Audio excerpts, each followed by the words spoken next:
या दुनियेत ना आपण सत्य आहोत ना आपलं काही सत्य आहे। मेल्यानंतर रामनाम सत्य का बोलतात?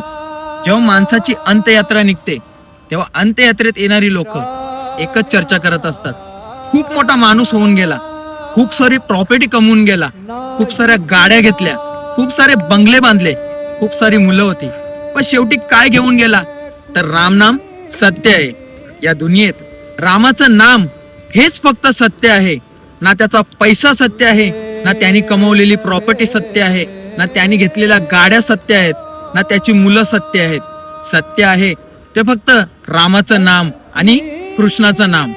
आणि अंत्ययात्रेत रामनाम सत्य ह्यासाठी बोललं जातं की जिवंत माणसांना हे कळावं की शेवटी रामाचं नाम हेच सत्य आहे आणि कृष्णाचं नाम हेच सत्य आहे, बाकी असत्य आहे हे माणसांना कळावं, यासाठी मेल्यानंतर रामनाम सत्य बोललं जातं।